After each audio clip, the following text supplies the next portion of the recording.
We are in New Braunfels, Texas, with Pastor Phil Count, and we want to learn a little bit more about you and the church. So, give us your full family information, all about your wife and kids, and then we'll learn a little bit more about your city. Well, I'm Phil. I'm 5'7", approximately one. No, you don't care about that, do you? Well, if you want to tell us, cholesterol? Yeah, it's actually pretty high, I think, but I'm sure it has nothing to do with my diet. Amy and I been married for 16 years, and actually 15 and some. It'll be 16 this November, and we have 3 kids. Bailey, who's going to turn 12 here in August. Sydney just turned 9 in July, and then we have Owen, who's our autistic son, and he's 7. Okay. And we've lived here in New Braunfels for 5 years, moving here from San Diego, and before that we grew up in Michigan. So. Okay. New Braunfels. I don't know how familiar everybody is with the city, so tell us about this city. I know you've grown to love it, you enjoy it, but a lot of people probably don't know much about it. So tell us about New Braunfels, maybe things people don't know, or places of interest, that kind of thing.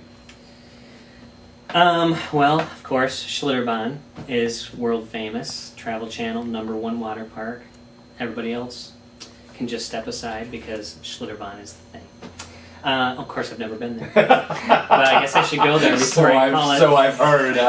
Great. But my kids went there today, so it was great. So they never lie. Schlitterbahn is obviously everyone comes down here to tube the river, and so we get probably, they say, 1 million tourists a year. I don't know if it can really be 1 million, but that's what the number is they throw out. So our summer traffic is always high. How big is New Braunfels? It's about, not right now, I think the sign says 42,000, but Ooh. that was of the last census. I think it's more like 60 to 65 right now. Okay. I think they estimated that the new census is going to be in the 70s. Is there a lot of industry in New Braunfels, or is it a bedroom community for both Austin and San Antonio? Like, how far are you from Austin? How far from San Antonio? 30 minutes from San Antonio, 45 minutes from Austin. I think it's both.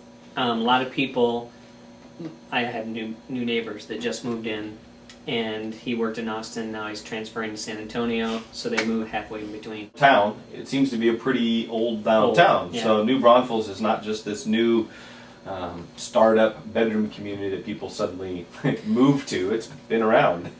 My understanding is Germans from Braunfels, Germany, came here in the 1800s, late 1800s, and called this New Braunfels.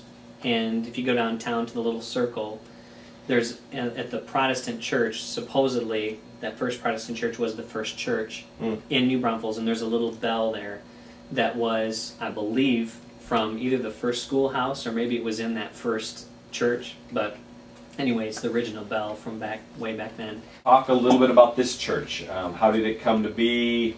Maybe how old is it? If you know anything about those who planted it or started it, anything that can help us know about this church, then we'll get to today. I think we only have one family that's still here that founded the church, and that's the Duvals. But if I miss someone there, sorry.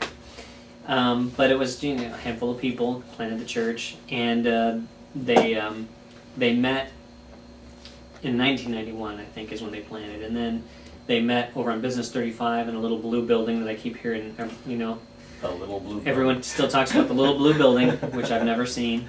But and then they moved across the street here. Of course, there weren't any houses here. This was just empty fields. There were no schools here. Well, I don't know if that school was there, but that school was there.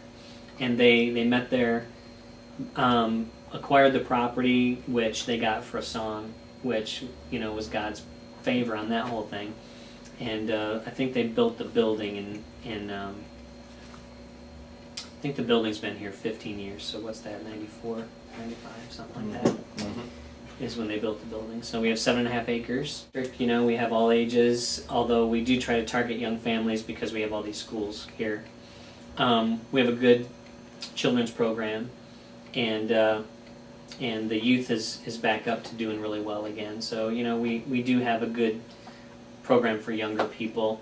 I would say we're probably on the younger side rather than the older side, if we had to say, if it leaned one way or the other. What do you see this church becoming, or what's the elder board or team that you work with? What are they aiming towards? Well, we went through a big time of growth. The first year and a half, 2 years I was here, and we probably almost tripled in size.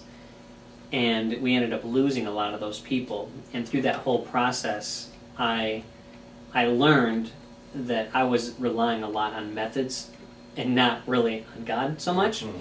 And so last year, about last summer, our elders, we have 7 elders, and we decided that we were just going to seek God, and that was enough, that we just wanted Him, and rather than a method, you know. And so we've spent really the last year doing that, and everybody's kind of thinking in that direction, you know, and that's been reflected in the people.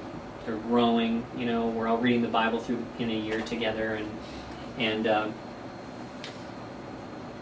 we're not as goal oriented as we were, and we are making that big front room a food pantry. And the San Antonio Food Bank we just got our license from them, and we're good to go. Good. But they looked at the size of the room and they were like, wow, because most churches do a little closet, you know, and we're given a lot of square footage to it. And so there is a food bank in New Braunfels, but it's not on this side of town, and so we think it's going to be really, really good for the people in the community. We have, we started a benevolence fund for the people in the church, and this is going to be for the people that we don't feel like we can give money to, but we can give them food. And the other thing we're thinking about doing is we have a ball field that we use. I say a ball field. It's a grassy field with a backstop. All right. And, we play softball and stuff back there. But, Little League is big here like it is everywhere probably. And the problem all the Little League teams are running into is they have a place to play, but they don't have a place to practice. Right. So we have Little League teams, calling us all the time to practice back there, and it's in terrible shape. And I can't even believe that they would even want to practice there. So what we're thinking about doing is, what if we made that a nice field, put some work into it, made it actually a ball field. Field of dreams. And and just as a way to the community, and not charge them a dime, just say, here, come use it, have the youth group out there some nights serving hot dogs, handing out water. We thought of pouring a slab and putting a pavilion up with some picnic tables, for the parents, and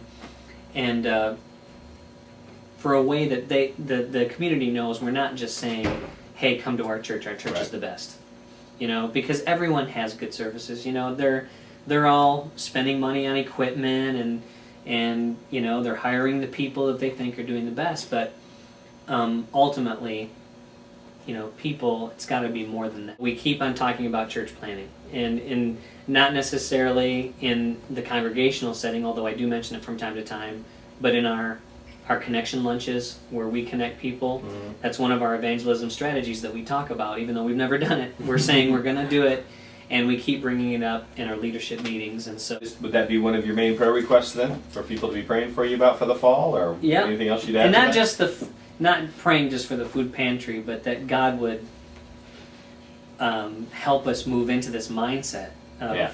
this is just a thing. I mean, this is just one thing that you do, but how can we make it all? We don't want to sacrifice the gospel for meeting people's needs, but we don't want to just say, hey, you need to hear what I have to say, and not care about people. And that's always a tug of war. Yeah.